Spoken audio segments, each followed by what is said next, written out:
Hi guys, so I am going to do a sort of like a recap of the last few months as far as how everything has been going emotional wise after the hysterectomy. If you see me looking over here, which is also why there's a horrible reflection in my glasses, if you see me looking over here, I have my computer up. And I'm going to be looking over there for sort of some memory jogging. Alright,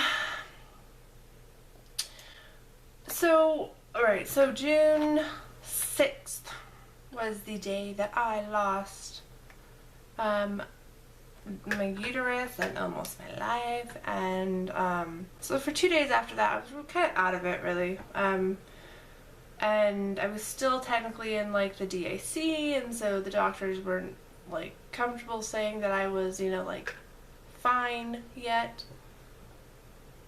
It's like a really weird shadow right here. Makes me look like I have a hole in my face. I don't like that. So, on the 13th of June, it's like 8 days after everything, I had been out of the hospital for a day or two, maybe three. Yeah, anyways, so I'd been out of the hospital, and I had a new OB, and I had to fill out a form for them, like the new patient form. And it's an OB's office, so of course, wow, I totally thought I was over this. So of course they ask you a lot of, like pregnancy related questions, and there was questions on like, when was your last period, and when, like, how long are your cycles, and what birth control are you on, or what do you want to use, and then there was this form that they had you fill out to see if you were like postpartum depression-y, and asked if, like, have you struggled to laugh lately, and have you had trouble sleeping due to sadness? And I had no idea how to answer these questions. I wasn't prepared to answer them because, a week ago my answers would have, like a week before that, my answers would have been so different.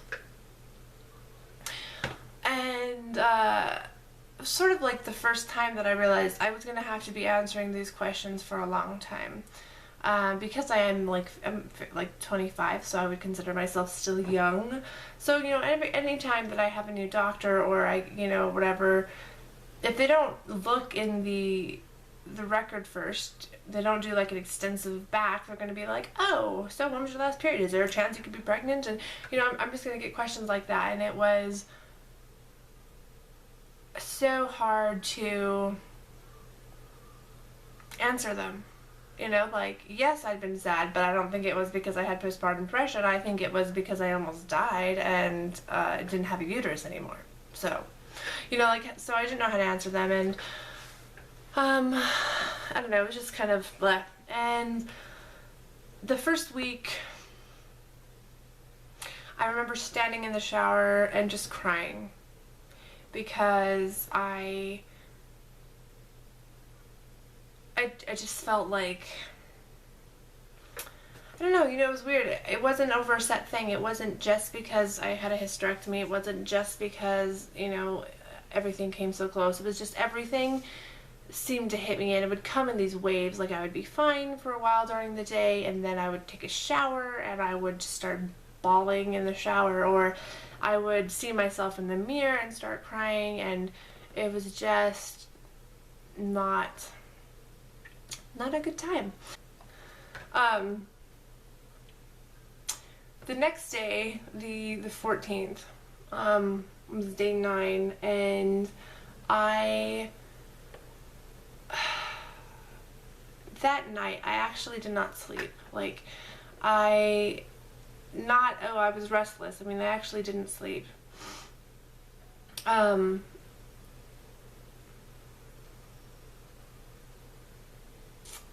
was like 2 in the morning. I've been having trouble sleeping, kind of, you know, like I would go to bed late and that sort of thing, but it's like 2 in the morning and I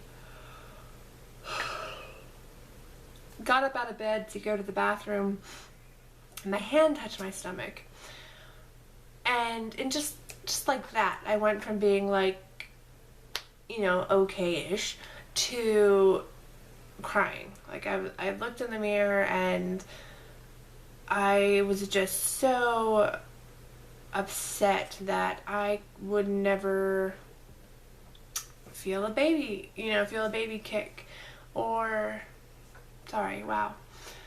I've been waiting to do these videos because I wanted to be like, you know, but I would never feel a baby kick. I would never, you know, see my stomach, and I loved doing that. Like, I loved seeing myself pregnant. I would, like, you know, go up to the mirror and be like, you know, and kind of pose in front of it and look at my stomach, and I loved that, and I wouldn't be able to do that anymore. And I just cried, and like, I wrote in my blog that I felt hollow. Like, my stomach felt hollow, and I can't even explain that, because I realized, like, the unpregnant uterus is, like, you know, like that big, right? Like, it's pretty small. But I just felt, it almost, like,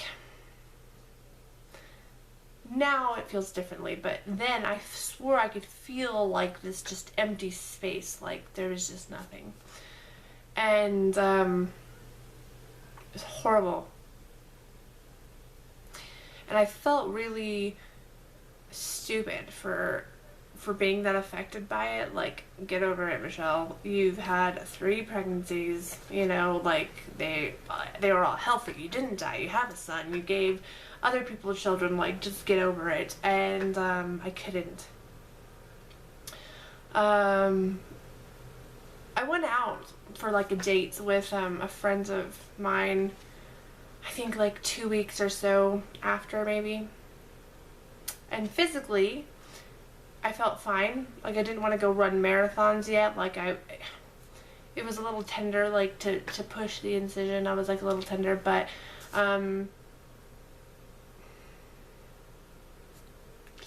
it's weird to explain.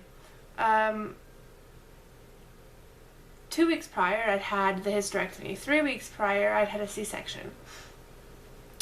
If I hadn't have had the hysterectomy, I would still have been dealing with, like, postpartum bleeding and, you know, like, kind of the cramps you feel when you're pumping for, like, that first little bit.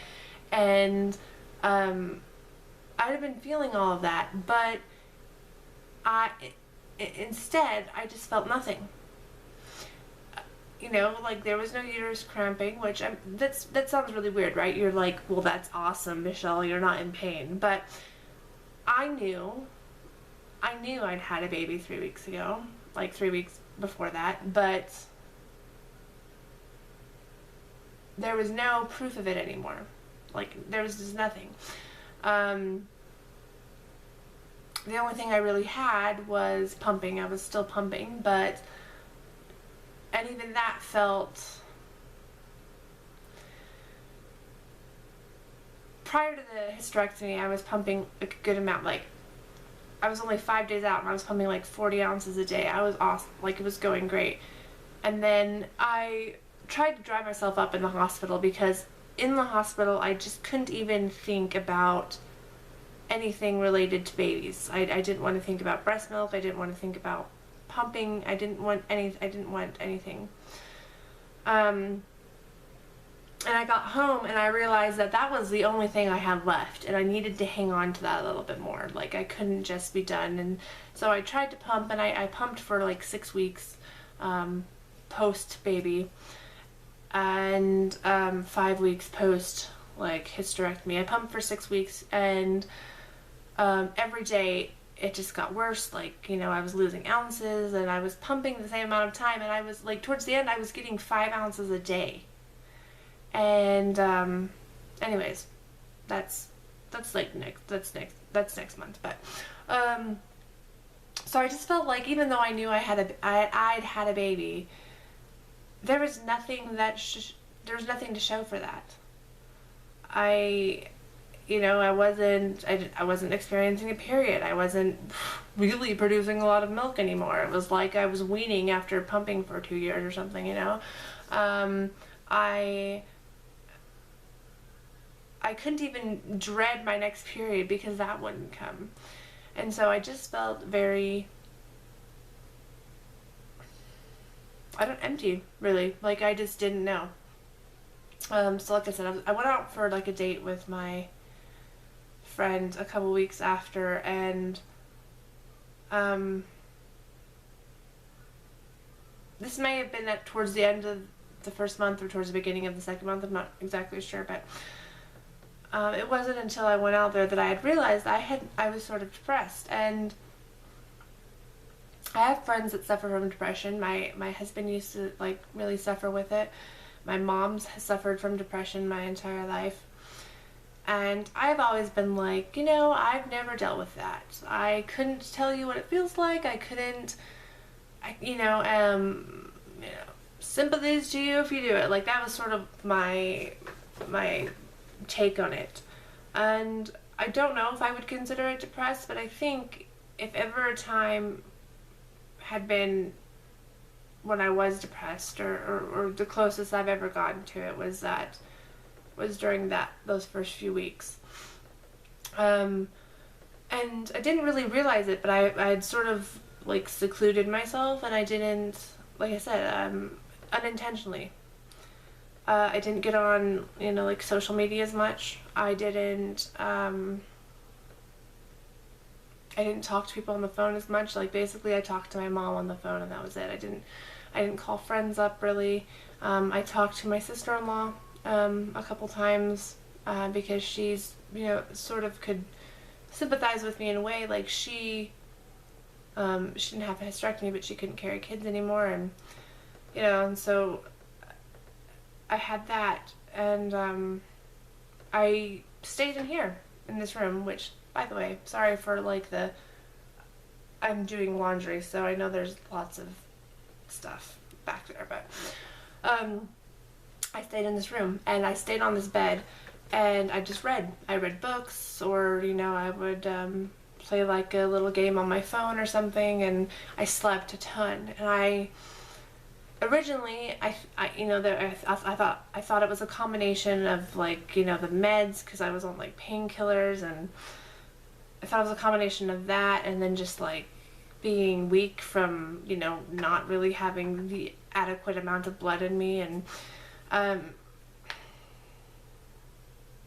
I thought it was that. And then after I went out a couple times, and I started looking, and I was like, wow, I stay in my room all day. I didn't go out. I didn't go out into the living room. I didn't sit with Cody and do anything. Like, if he wanted to talk to me, he came in and like sat with me on the bed for a while. I didn't go out. I didn't watch TV. I didn't do anything. I just sat there. I wrote in my blog, and I commented on, if people asked, questions about it, but I was just in a really odd place. And that was like pretty much the whole first month. And like I said, I remember thinking I was feeling okay, because I had a couple like crying in the shower moments, but it wasn't like I woke up every day and was just like, oh my god, my life is over, and I remember thinking, wow, I'm doing okay with this, like I'm way evolved. And it wasn't until after that month had passed that I was like, wow, I clearly wasn't doing okay, because I had like hold myself up. What's the word? Like I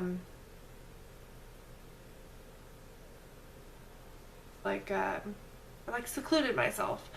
And yeah, and it wasn't really until the second month that I started sort of getting out of that a little bit. But anyways, that was the first month, and sorry for the couple tears that were in there. I'm gonna kind of, originally I was thinking, I should have known that I would not have done this, but originally I was thinking like, oh, I'm gonna vlog like every week about my emotions and all of that. And now, like now that it's been like 4 months, I don't have as many emotions like on a day-to-day basis. The first 2 months really, every day, every single day, there was not a day that I didn't think about it in some way. Either I was thinking, oh, my son came in and scared me. Either I was thinking about like how close everything was, or how lucky I was, or you know, how like sucky everything was. I'll fix that 1 minute, buddy, okay? But I never, there wasn't one day that I didn't think about it. And so at that point when I started my blog and I was thinking about recording all these videos, I was like, I'm always gonna have something to talk about. And now it's not that intense anymore, you know, like I still think about it. And like today I sat down to do this video, and so obviously I've been sort of thinking about it, but tomorrow I probably won't think about it, you know, so anyways, I'll probably do like maybe monthly updates for maybe like the first year to be like, hey, I'm like holding on. I will talk to you guys later, and yeah, bye.